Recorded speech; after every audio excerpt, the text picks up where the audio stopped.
Hello மக்களே! இன்னைக்கு எங்க தோட்டத்துக்கு தாங்க போலான்ட்டு எல்லாரும் கிளம்பிட்டோம். லீவு முடிய போகுது. இன்னும் 2 1 நாள்ல அவங்கவங்க வீட்டுக்கு கிளம்பிருவோம்.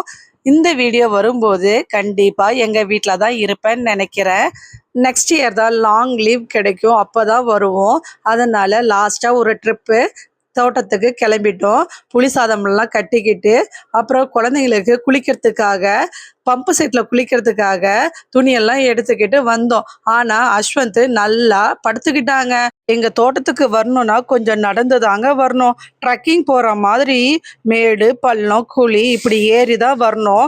பிள்ளைங்கள்லாம் நடக்கிறதுக்கு அவ்ளோ கஷ்டப்படுதுங்க. வந்த உடனே படுத்துக்கிட்டாங்க. அப்புறம் கொய்யாக்காலாம் நெறைய இருந்ததுங்க. கொய்யாக்காலாம் செம்ம டேஸ்ட்டுங்க. ஆனா, நாங்க எல்லாம் கிளம்பி போன பின்னாடி தான், இப்பதான் நெறைய காய் காய்க்குது. சாப்பிடறதுக்கு யாருமே இருக்க மாட்டாங்க அப்படின்னு எங்க அம்மா சொல்லுவாங்க. அப்புறம் பம்பு செட்ல தண்ணி எடுத்து விட்டாங்க. அஸ்வந்த் என் தங்கச்சி குழந்தைங்கலாம் இருக்கிறதுனாலயோ என்னவோ தெரியல, சேர்ந்து விளையாட மாட்டேன்றான். தனியா போய் உட்காந்துக்கிறான். அப்புறம் வாடான்னு சொல்லிட்டு நான் இறங்குனா மட்டும் தான் இறங்குவான்னு நெனச்சுட்டு, நானும் இறங்கி பார்த்தேன். அப்பயும் போய் உட்காந்துக்கிட்டான். எல்லா இடத்துலயுமே நாமளும் செய்யணுங்க. அவன் ஓடனா நானும் ஓடணும். அவன் கிரிக்கெட் விளையாண்டா நானும் கிரிக்கெட் விளையாடணும். அப்படின்னா மட்டும் தான் வரான். இங்க டெய்லியும் மழைங்க. அதனால தண்ணிலாம் ஃபுல்லா சில்லுன்னு இருந்தது. கீழ உட்காரலாம் அப்படின்னு சொல்லிட்டு குமிஞ்சங்க. உடனே என் தங்கச்சி பையன் மேல ஏறி உட்காந்துக்கிட்டாங்க. பொய்யெல்லாம் சொல்லல. உண்மைதான் சொல்றேன். என் தங்கச்சி பிள்ளைங்களுக்கு பெரியம்மானா ரொம்ப பிடிக்குதுங்க. அவங்க அம்மாவுங்க எல்லாம் விட்டுறாங்க. என்கிட்ட தான் வருவாங்க. எல்லாத்துக்குமே என்கிட்ட தான் வர்றாங்க. உண்மைதான் சொல்றேன்.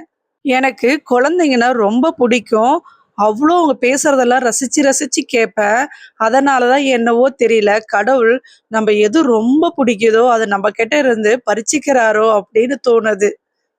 ஒவ்வொரு வயசுலயும் அவன் எப்படியெல்லாம் செய்வான், மத்தவங்க மாதிரி ஆக்டிவிட்டி என்ன பண்ணுவான், இது எதுவுமே தெரியாது. இந்த மாதிரி வாழ்க்கை வாழும்போது ரொம்ப பெயின்ஃபுல்லா இருக்குதுங்க. அந்த பெயின் எல்லாம் மறக்கிறதுக்காக தான் சிரிச்சுக்கிட்டே சந்தோஷமா இருக்கிற மாதிரி ஒரு ஒரு என்டர்டெயின்மெண்ட் பண்ணிக்கிறது. அப்புறம் கொஞ்ச நேரம் கழிச்சு தாங்க அஸ்வந்த் வந்து தண்ணியில விளையாட வந்தான். அப்பயும் வேண்டாம் வேண்டாம்னு சொல்லிட்டு கையாட்டிட்டு இருந்தான். பம்பு செட்ல துணி துவைக்கிறது, பாத்திரம் கழுவுறதெல்லாம் ரொம்ப நல்லா இருக்குங்க. நாங்க போட்டுட்டு வந்த துணியெல்லாம் அதுல அலசி அங்கேயே காய வச்சுட்டு, அப்புறம் மேல பருத்தி போட்டிருந்தாங்க. அதுக்காக கிளம்பணும். இங்கேயே தோட்டத்துல இருக்கிறவங்க நெறைய நாய் வச்சிருப்பாங்கங்க. நாய் இல்லாம இங்கெல்லாம் இருக்க முடியாது அப்படின்னு அங்க இருக்கிறவங்க சொல்லுவாங்க. இந்த ஆரோக்கிய விளம்பரத்துல சொல்லுவாங்கல்ல, சுத்தமான காத்து, இயற்கையான சூழ்நிலையில அப்படின்னு சொல்லிட்டு வரல, அந்த மாதிரி இருக்குங்க இங்க. எதையோ நோக்கி எங்கேயோ ஓடுறோம். ஆரோக்கியம் இருக்கா அப்படின்னா கண்டிப்பா இல்ல. சம்பாதிக்கிறதுக்காக எங்கெங்கேயோ ஓடுறோம்.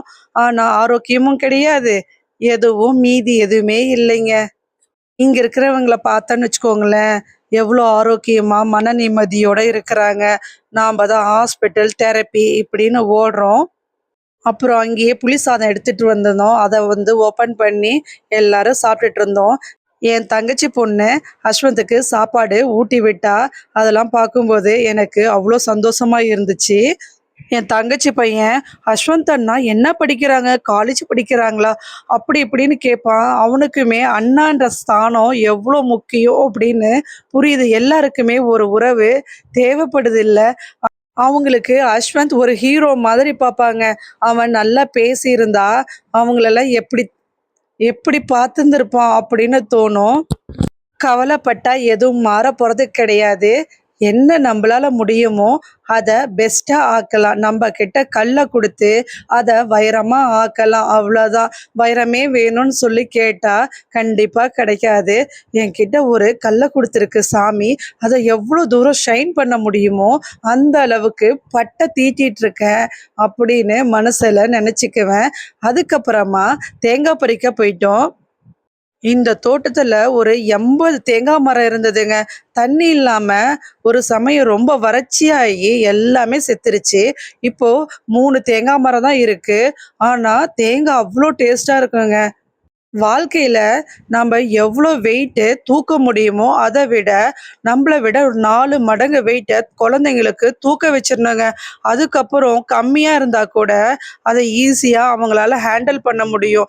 நல்லா சொகுசா வளர்த்திட்டு, ஒரு நாள் கஷ்டம் அப்டின்னா, அத சமாளிக்க முடியாம திணறக்கூடாதுங்க. இது என்னுடைய அனுபவத்துல இருந்து தான் சொல்றேன்.